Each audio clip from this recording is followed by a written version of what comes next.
So they said that Southwest Florida was finished. Hurricanes, rising costs, investors panic. They were wrong. The houses we built here, fully rented, generating strong cash flow, and there's more demand than anyone's talking about. This isn't a story of collapse. It's a comeback story, and investors who are paying attention are ready to win on this next wave. Last year, the headlines were brutal. Southwest Florida painted as too risky. Flood zones, declining demand, insurance challenges. People were getting scared off, but something was happening that never made the front pages. There was a core demand that never disappeared. It just went quiet under all these other headlines.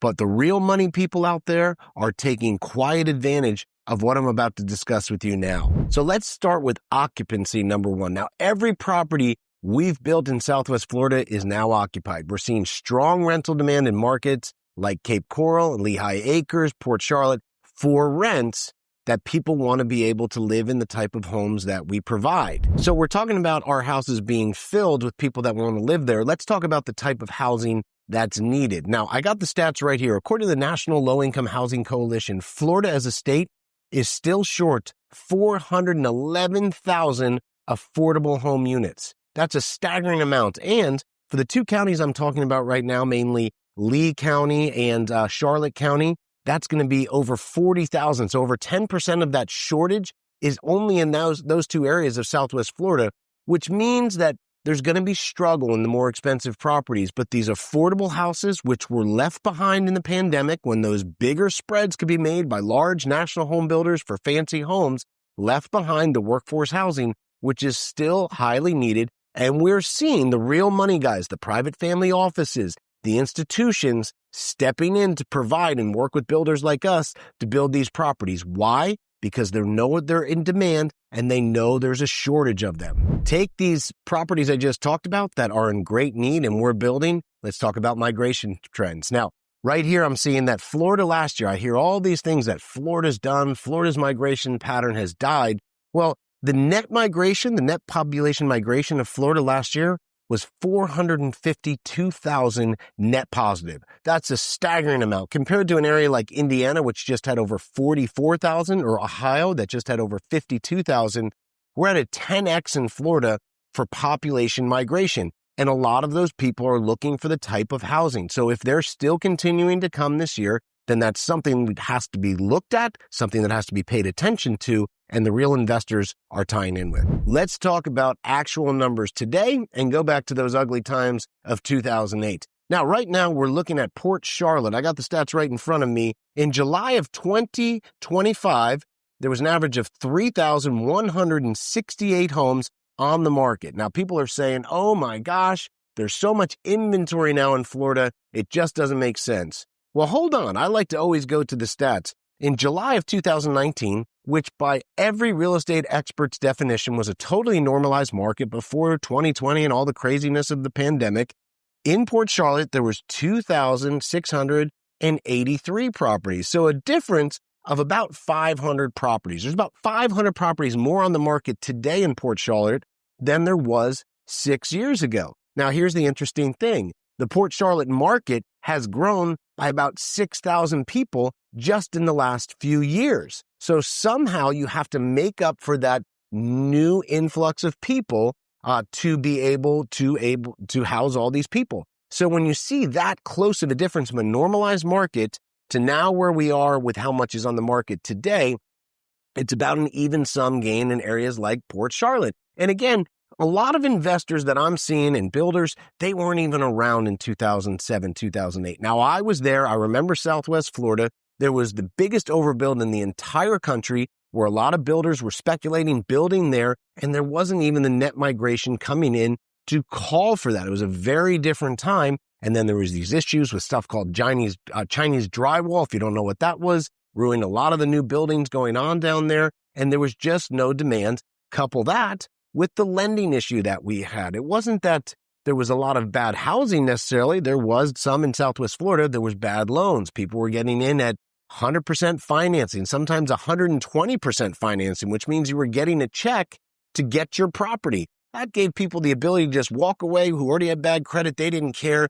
That was a major, major backlash that really caused that Southwest Florida market to move backwards. And it did move backwards quite substantially. Now, every real estate meltdown is not the same. What we've seen since the interest rates jumped in June of 2022, the last few years, what we've actually seen is we have seen a decrease. Like in Port Charlotte, for example, the rents and the values have gone down a little over 20%.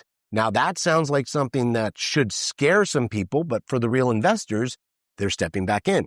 That's the people that we build for. The institutions and some of the private money groups that have watched the markets have now seen a stabilization in rents. They've seen over a 20% correction, and they also see the simple numbers that we are on a huge shortage. Again, over 40,000 units short for affordable housing in just that small county area alone tells us that someone needs to step up and build those houses. Somebody needs to provide that housing, and somebody needs to make those returns. So now let's talk about cash flow. Cash flow is one of the pinnacle parts of a successful real estate investment, along with equity growth, at least for myself. And what's being told today in the market is there's no more cash flow. The prices have gone up too high, and the interest rates are too high, so we cannot get good cash flow. I'd like to argue that point because when you work with a builder, you can get something called a builder forward commitment, where they're actually buying mortgages down for you with their own money to get you into the best loan possible. So is it possible to get loans at the same interest rates that investors were getting back in 2021? The answer is yes, but a lot of people don't know, because if you just go into your local bank or mortgage company, they're going to quote you a rate that's a few percent higher than what you're able to get with certain builders like ourselves or other builders who offer the builder forward commitment program. And this makes such a difference. It can literally 10x your cash flows. If you look at certain performance of builders that are releasing properties in the affordable range, I'm not talking about the higher emotional properties, but one in that affordable housing that there's a shortage on. And if you can get one of the loans that they provide compared to the average loan that you would get going into your local bank or just any bank or mortgage, you'll actually see a 10x to your cash flow. That can get people off the sidelines. The other thing that people are really misled on right now is insurance. They're thinking that insurance has gone up to such a ridiculous amount that it's impossible to cash flow properties in Florida, or you really shouldn't own properties in Florida.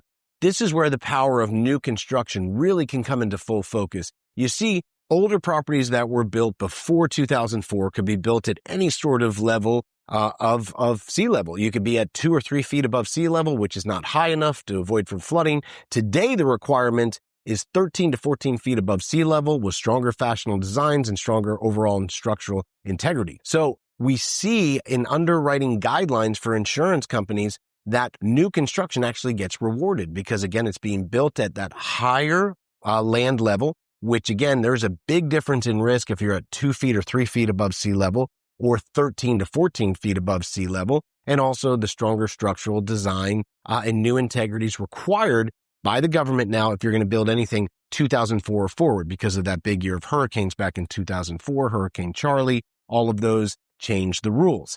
For new construction, well, insurance companies actually look upon us favorably. Now, if you are at a low-lying house built in the 1950s, half mile from the beach, 2 feet above sea level, your insurance may have gone up 5 to 7 times. This is absolutely true with new construction properties. If you're a few miles inland from the beach, at least, and built on this higher ground with stronger structural design, we're seeing incredible discounts. In fact, overall, so you know, in Florida, it had the largest insurance drop on average premiums over the last year from 2024 to 2025 of just over 10%. In fact, in the article in Newsweek that was released about 2 weeks ago, it showed about a 10.8% reduction in average insurance costs in Florida.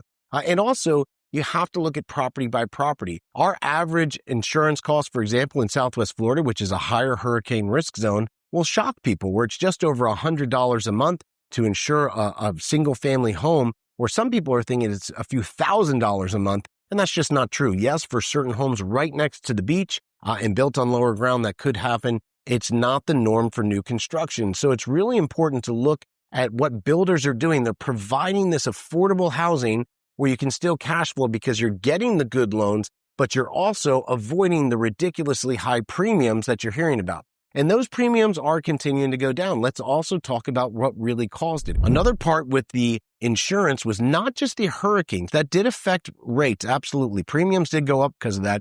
but the main culprit was actually fraud. If you look at some of the stories that came out over the last few years, we actually did a webinar with our main insurance carrier about this, where there were people finding loopholes in insurance policies going directly to homeowners and convincing them to sign different paperwork to get new roofs, new this. And it was a loophole that the Florida government closed. They said no more of this because the insurance companies, which I can understand, a lot of people don't get along with them. I've had my issues in the past, but this was completely unfair. And so they closed this loophole where people could try to be putting on new roofs and additional things when it wasn't even really needed. Another thing about the insurance down here that's changed, it's not only the fraud has gone away, but it's also the attorney fees. It used to be one-way attorney fees, meaning that if you tried to wrongfully go after the insurance companies and they had to defend themselves, they had big legal bills, and that started to really eat up on them.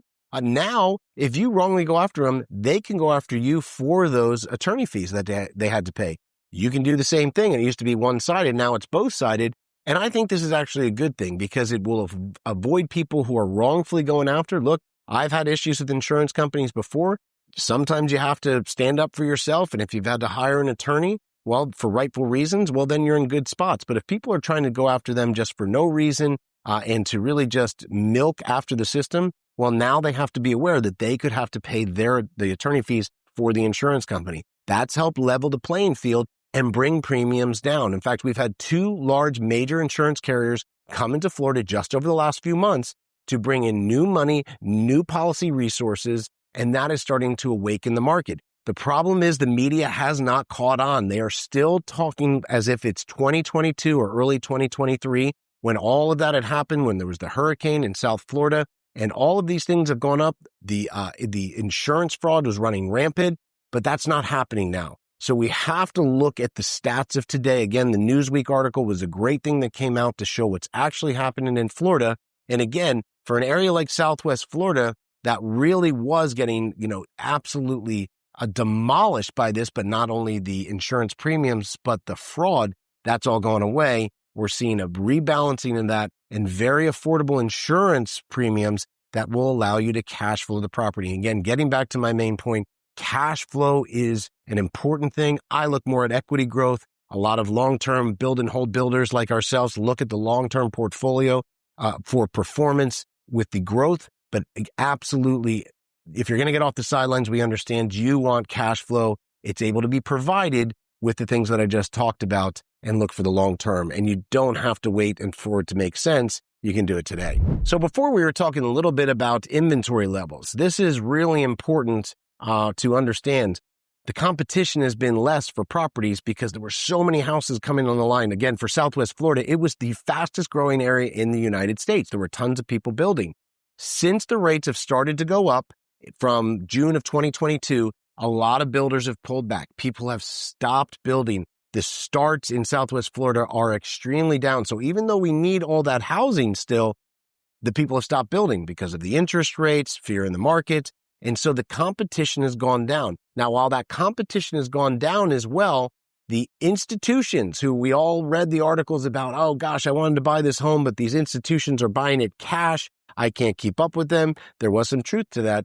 But a lot of the institutions, when the building construction pulled back in Southwest Florida, also got nervous. And although they own a lot of houses there, they've stopped actively buying. So right now there's less being built. The institutions are buying less. They're holding what they have there, but they're buying less right now. So that opens up competition to come in for the smaller investors so that they have the option to buy these properties before that they couldn't get to. All right, let's talk about construction costs. It got crazy during the pandemic. Materials went way up. You couldn't find subcontractors. The supply chains were choked. We're seeing a stabilization. We're seeing an affordability and an abundance of the materials that we need that allows us to deliver homes on time with lower risk for our investors, whether it's individuals or for the institutional buyers. That's a great thing for a stable market. And again, a lot of you are waiting again for that perfect moment to invest. I got to tell you, I believe you've already missed it. As I've been saying in my videos over the last 6 months, we've seen some of the biggest money groups get back into the markets to build the affordable housing. So I do feel like there is already, you're not at the bottom. You're not going to be able to buy at the bottom, but you're still buying close to the bottom again with this 20+% drop, rent stabilizing. The inventory levels are going to tighten in the next 6 months with this COVID inventory going away and adjust upward, most likely if history repeats itself. So you're trying to time the market? Stop. Now is the best time to get in. So again, to take full advantage of this, at Southern Impression Homes, we've leaned in. We're looking at this affordable part of the market. We're trying to build homes for resilience, for cash flow, the right neighborhoods, the right management in place. And now we're handing off performing rentals to our investors. If you're an investor, look past the fear. Okay, the data is showing, and the institutions, the people with the really sharp analytics and the money are showing there's a different part of the story. There's been a correction. You can focus on the numbers, the real assets, what's happening with the long-term performance. I would not write off Southwest Florida. You look to see where some of these top money groups, these top institutions are starting to build again with us and other builders. And you'll see that a rebound is already happening. You'll see with specialized financing that the mainstream media does not talk about. There is cash flow to be had now, and it's in real time. You have to take advantage of these things when it's not popular. Once it's become popular again, well, then it's usually too late. So remember, we're here to help families build where they want to live, where schools are good, where there's better weather, better opportunities, better landlord laws for our investors, better quality of life, I think, for our tenants. And Southwest Florida still checks all those boxes. Again, remember, just 2 years ago was the #1 place in the U.S. to move. The migration patterns are still coming. This is something that cannot be ignored. So if you want to have a cash flowing rental in a market that's bouncing back faster from an upturn that's about to occur or is starting to occur, we'd love to show you what's available. Click below to learn more, and we'll help you see our current inventory.